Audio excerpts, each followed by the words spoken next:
Good morning student. आज हम कक्षा 10 के पाठ 12 महावीर प्रसाद द्विवेदी द्वारा लिखित स्त्री शिक्षा के विरोधी कुतर्कों का खंडन इसके बारे में पढ़ेंगे। इस पाठ में हम पढ़ेंगे कि किस प्रकार से लोगों ने स्त्रियों की शिक्षा यानी कि स्त्रियों की पढ़ाई लिखाई का विरोध किया है, किस प्रकार से उन्हें आगे बढ़ने से रोका है और वो नहीं चाहते हैं कि महिलाएं आगे बढ़े, बाहर के कामकाज में हस्तक्षेप करें, केवल और केवल उनका जीवन घर के काम तक, घर तक ही सीमित रहे। ऐसा इसमें हम देखते हैं और पढ़ते हैं। कवि महावीर प्रसाद द्विवेदी का जो जन्म हुआ वो 1864 में ईस्वी में हुआ, मृत्यु उनकी 1938 ईस्वी में हुई। उनका जीवन परिचय। महावीर प्रसाद द्विवेदी का जन्म उत्तर प्रदेश के रायबरेली जिले के दौलतपुर ग्राम में 1864 में हुआ। इनके पिता राम सहाय दुबे कान्य कुब्ज ब्राह्मण थे। पारिवारिक आर्थिक स्थिति अच्छी न होने के कारण स्कूली शिक्षा पूर्ण कर इन्होंने रेलवे में नौकरी कर ली, लेकिन स्वाभिमानी स्वभाव के धनी द्विवेदी जी ने कुछ समय पश्चात रेलवे से इस्तीफा दे दिया। आप सन 1903 से 1920 तक सरस्वती पत्रिका के संपादक से जुड़े रहे। सन 1938 में महावीर प्रसाद द्विवेदी का निधन हो गया। तो इनकी जो जन्म हुआ था 1864, मृत्यु 1938 में, और एक पत्रिका थी सरस्वती पत्रिका जिसका संपादन इन्होंने किया था, यानी कि कोई पत्र होता है उसको संशोधित करना, ठीक है। तो 1903 से 1920 तक महावीर प्रसाद द्विवेदी प्रखर व्यक्तित्व एवं बहुमुखी प्रतिभा के धनी साहित्यकार थे। द्विवेदी जी की कवि, समालोचक, निबंधकार, संपादक, भाषा वैज्ञानिक, इतिहासकार, अर्थशास्त्री आदि विविध रूपों में उभरकर सामने आए। समालोचक मतलब ऐसी रचना जिसके गुण, दोष, महत्व आदि का प्रतिपादन करना। आपने 1920 तक सरस्वती के संपादक रहे। जो सरस्वती पत्र था उसके संपादक ये कब से कब तक रहे? 1903 से 1920। हिंदी व्याकरण एवं वर्तनी के नियम स्थिर करके हिंदी गद्य की भाषा का परिष्कार किया। द्विवेदी जी ने अपने समकालीन कवियों एवं लेखकों का साहित्य रचना में मार्गदर्शन किया। इसी कारण आधुनिक हिंदी साहित्य में द्वितीय उत्थान सुधार काल को महावीर प्रसाद द्विवेदी के नाम पर द्विवेदी युग भी कहा जाता है। इन प्रयासों से ही खड़ी बोली काव्य की भाषा के रूप में प्रतिष्ठित हुई है। तो जो हिंदी साहित्य के जो युग है, आधुनिक युग, उसमें जो द्विवेदी युग का जो नाम पड़ा है वो इन्हीं के नाम पर पड़ा है, महावीर प्रसाद के नाम पर। फिर इन्हीं के प्रयास से जो खड़ी बोली थी उसमें काव्य लेखन भी होने लगा। द्विवेदी जी ने भारतीय जातीय परंपरा का समालोचन दृष्टि से गहन अध्ययन किया एवं प्रासंगिक एवं विवेकस्मत परंपरा का समर्थन कर तथा रूढ़ियों का विरोध किया। इनके लेखन में सरलता, सुबोधता, परिनिष्ठता के गुण झलकते हैं। अब इनकी जो मूल रूप से जो रचनाएं थी, मौलिक रचनाएं, काव्य मंजूषा, सुमन, अबला विलाप, कान्यकुब्ज, कविता कलाप, अद्भुत का आलाप, संपत्ति शास्त्र, महिला मौत, रसज्ञ रंजन, साहित्य शिखर। तो ये जो रचनाएं थी ये पद्य की थी और ये रचनाएं गद्य की। फिर अनुदित रचनाएं, जिन रचनाओं का इन्होंने अनुवाद किया वो है विनय विनोद, स्नेहमाला, ऋतु तरंगिनी जो ये पद्य में किया, भामिनी विलास, रघुवंश, वेणी संहार, बेकन विचार, रत्नावली, स्वाधीनता, ये गद्य की रचनाएं।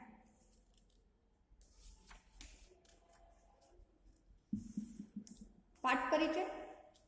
प्रस्तुत निबंध द्विवेदी जी के महिला मौत शीर्षक निबंध संग्रह से लिया गया। यह निबंध प्रथम बार सितंबर 1914 को सरस्वती पत्रिका में पढ़े लिखों का पांडित्य शीर्षक से प्रकाशित हुआ है।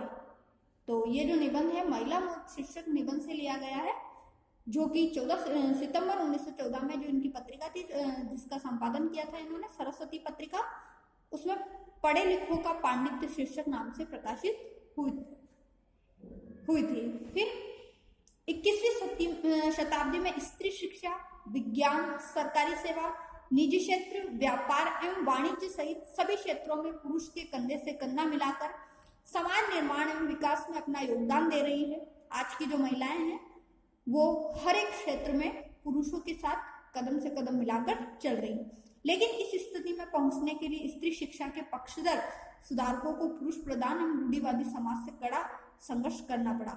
लेकिन जो आज जिस स्टेज तक जो महिलाएं पहुंची है, जिस स्तर पर, तो ऐसे पुरुष थे जिन्होंने उन महिलाओं का समर्थन किया या शिक्षा के समर्थन में अपने विचार प्रस्तुत किए, तो उन्होंने जो रूढ़िवादी समाज था उससे संघर्ष किया। प्रस्तुत निबंध स्त्री शिक्षा को समाज एवं परिवार के विघटन एवं पतन के जिम्मेदार ठहराने वाली दकियानुसी सोच के अकाट्य तर्कों द्वारा सिरे से खारिज करता है। साथ ही इसमें इन दकियानुसी एवं अप्रासंगिक परंपराओं के अंधानुकरण के बजाय विवेक सम्मत एवं तर्कपूर्ण परंपराओं को ही ग्रहण करने की बात की गई। इसकी भाषा शैली हिंदी के द्विवेदी युगीन गद्य की एक वानगी प्रस्तुत करती है। तो इस निबंध में जो स्त्री शिक्षा का जो निबंध लिखा हुआ है, इसमें समाज एवं परिवार के जो कुछ लोग थे वो किस प्रकार से औरतों को, महिलाओं को जिम्मेदार ठहराते थे समाज में, और उस परिवार के विघटन यानी कि लड़ाई झगड़े का या उसके पतन होने का जो कारण ठहराते थे वो महिलाओं को ठहराते थे। इसके बारे में तर्क दिए गए हैं, उसको हम पढ़ेंगे। और परंतु फिर भी अंत में विवेक सम्मत और तर्कपूर्ण जो परंपराएं हैं उन्हीं को ग्रहण करने की बात इसमें कही गई है। स्त्री शिक्षा के विरोधी कुतर्कों का खंडन, बड़े शोक की बात है, शोक मतलब दुख की बात है। आजकल भी ऐसे लोग विद्यमान हैं जो स्त्रियों को पढ़ाना और उनके गृह सुख के नाश का कारण समझते हैं। लेखक कहते हैं आज भी बड़े दुख की बात है कि ऐसे लोग हैं जो स्त्रियों को पढ़ाना उनके गृह सुख के नाश का कारण समझते हैं। ऐसे सोचते हैं जैसे स्त्रियों को पढ़ाएंगे तो उनके घर का सुख ही चला जाएगा। और लोग भी ऐसे वैसे नहीं, सुशिक्षित लोग, ऐसे लोग जिन्होंने बड़े बड़े स्कूलों और शायद कॉलेजों में शिक्षा पाई, जो धर्मशास्त्र और संस्कृत के ग्रंथ साहित्य से परिचित रखते हैं और जिनका पेशा कुशिक्षितों को सुशिक्षित करना, कुमार्गियों को सुमार्गी बनाना और अधार्मिकों को धर्मत्व समझाना है। तो लेखक कहते हैं कि और जो लोग स्त्री शिक्षा का विरोध करते हैं वो लोग अनपढ़ नहीं, ऐसे लोग हैं जो पढ़े लिखे हैं, अच्छे अच्छे कॉलेज से पढ़कर आए हैं, जो कि बुरे लोगों को, बुरे मार्ग वालों को सुमार्ग पर ले जाना, अच्छे मार्ग पर ले जाना, कम पढ़े लिखों को पढ़ाना, जो अधार्मिक है उनको धार्मिक बनाना, ऐसे लोग भी क्या कर रहे हैं, स्त्री शिक्षा का विरोध कर रहे हैं। पुराने संस्कृत कवियों के नाटकों में कुलीन स्त्रियों से अपड़ों की भाषा में, अपड़ मतलब अनपढ़, निरक्षर की भाषा में बातें कराई गई। इससे प्रमाणित है कि इस देश में स्त्रियों को पढ़ाने की चाल न थी। होती तो इतिहास पुराण आदि में उनको पढ़ाने की नियमबद्ध प्रणाली जरूर लिखी मिलती। जो पुराने संस्कृत कवियों के जो नाटक थे उनमें स्त्रियों की जो बातें बताई गई उसमें जो बताया गया कि स्त्रियों को पढ़ाने की चाल नहीं थी। अगर ऐसा कुछ होता तो हमें पढ़ने को मिलता कि ये नियमबद्ध प्रणाली जरूर कहीं ना कहीं इतिहास में, पुराण में मिलती। नंबर 2, स्त्रियों को पढ़ाने से अनर्थ होता है। अनर्थ मतलब नाश होता है। शकुंतला इतना कम पढ़ी थी कि गंवारों की भाषा में मुश्किल से एक छोटा सा श्लोक लिख सकी थी। 30 पर भी उसकी इतनी कम शिक्षा ने भी अनर्थ कर डाला। शकुंतला ने जो कटु वाक्य दुष्यंत को कहे वह इस पढ़ाई का ही दुष्परिणाम था। यानी कि थोड़ा बहुत पढ़ी लिखी थी वो, लेकिन गंवारों की भाषा जो कि किसी को समझ ना आए उसके लिए कहा गया, जो कम पढ़े लिखे लोग हैं उनके लिए कहा गया था। नंबर 3, जिस भाषा में शकुंतला ने श्लोक रचा था वह अपड़ों की भाषा थी। अपड़ों की मतलब अनपढ़ों की। अतएव नागरिकों की भाषा की बात तो दूर रही, अपढ़ गंवारों की भाषा पढ़ाना स्त्रियों को बर्बाद करना है। तो ये इस तरीके की जो बातें कर रहे हैं वो कौन कर रहे हैं, पढ़े लिखे लोग कर रहे हैं, ये इसमें बताया गया है। इस तरह की दलीलों का सबसे अधिक प्रभावी जो उत्तर अपेक्षा ही है, तथापि हम 2-4 बातें लिख देते हैं। यानी कि जो ऐसे लोग थे जो कि परवाह नहीं करते थे, ध्यान नहीं देते थे, उनके बारे में बताया गया है। नाटकों में स्त्रियों का प्राकृत बोलना उनके अपढ़ होने का प्रमाण नहीं। अब लेखक कहते हैं कि जो नाटक थे वो पहले वहां पर स्त्रियां प्राकृत भाषा बोलती थी, तो इसका मतलब ये नहीं है कि वो अनपढ़ थी, गंवार थी। अधिक से अधिक इतना ही कहा जा सकता है कि वे संस्कृत ना बोल सकती थी। संस्कृत ना बोल सकना अपढ़ होने का सबूत है और न गंवार होने का। अच्छा, तो उत्तर रामचरित में ऋषियों की वेदांतवादिनी मतलब जो वेदांत दर्शन पर बोलने वाली जो महिलाएं होती थी उनके लिए कहा गया। वेदांतवादिनी पत्नियां कौन सी भाषा बोलती थी? उनकी संस्कृत क्या कोई गंवारी संस्कृति थी? भवभूति और कालिदास आदि के नाटक जिस जमाने के हैं उस जमाने में शिक्षितों का सम्मत समुदाय संस्कृत ही बोलता था। इसका प्रमाण पहले कोई दे ले तब प्राकृत बोलने वाली स्त्रियों को अपढ़ बताने का साहस करे।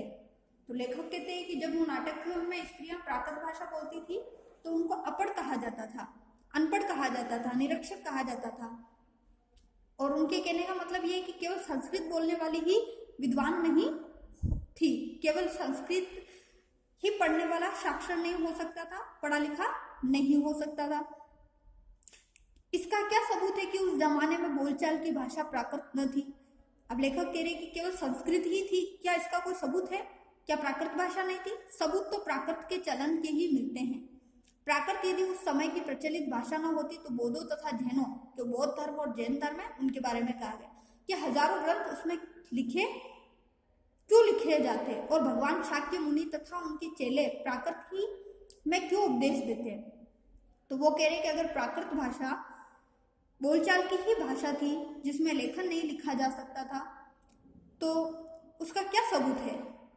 तो फिर लेखक ने बताया कि सबूत तो ये है कि अगर ये प्रचलित भाषा ना होती तो वो जो बौद्ध धर्म है, जैन धर्म है, वो उनमें ग्रंथ नहीं, उनके जो धर्म थे उनमें कोई ये प्राकृत भाषा में कोई ग्रंथ नहीं मिलते। बौद्धों के त्रिपिटक ग्रंथ की रचना प्राकृत में किए जाने का एकमात्र कारण यही कि उस जमाने में प्राकृत ही सर्वसाधारण की भाषा थी। तो जो त्रिपिटक ग्रंथ था उसकी रचना प्राकृत भाषा में की गई है बौद्ध धर्म के लोगों ने, तो यही एक सर्वसाधारण भाषा का उदाहरण मिलता है। अतएव प्राकृत बोलना और लिखना अपढ़ और अशिक्षित होने का चिन्ह नहीं। तो लेखक कहते हैं कि इसी प्रकार से प्राकृत बोलने वाला और लिखने वाला अनपढ़ नहीं हो सकता। जिन पंडितों ने गाथा, सप्तशती, सेतुबंध, महाकाव्य और कुमारपाल चरित आदि ग्रंथ प्राकृत में बनाए हैं वे यदि अपढ़ और गंवार थे तो हिंदी के प्रसिद्ध से भी प्रसिद्ध अखबार का संपादन इस जमाने में अनपढ़ और गंवार कहाँ जा सकता है।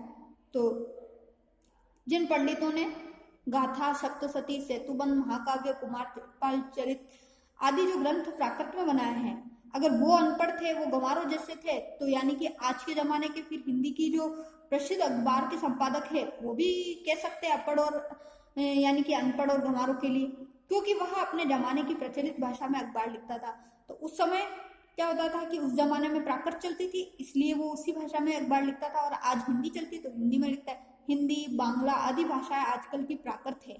सोरशेनी, मागधी यानी कि उस समय जो प्राकृत भाषा थी उसी का रूप मानो जैसे हिंदी और बांग्ला है। सोरशेनी, मागधी, महाराष्ट्री और पाली आदि भाषाएं उस जमाने की थी।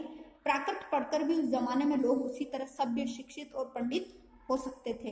तो उस जमाने की जब बात की जाती है तो लेखक कहते हैं कि प्राकृत भाषा पढ़कर भी वो उस तरीके से शिक्षित, सभ्य और पंडित यानी कि विद्वान हो सकते थे जिस तरह की हिंदी, बांग्ला, मराठी आदि भाषाएं पढ़कर इस जमाने में हम हो सकते हैं। वैसे ही आज की जो भाषा पढ़कर हम शिक्षित हो सकते तो उस जमाने में भी वो भाषाएं पढ़कर जो चलती थी जैसे प्राकृत, तो उसको पढ़कर हो सकते थे। फिर प्राकृत बोलना अपढ़ होने का सबूत है, यह बात कैसे मानी जा सकती है? तो लेखक कह रहे कि फिर कैसे कह सकते हैं हम कि प्राकृत जो भाषा है वो अनपढ़ होने का सबूत है, ये हम नहीं मान सकते।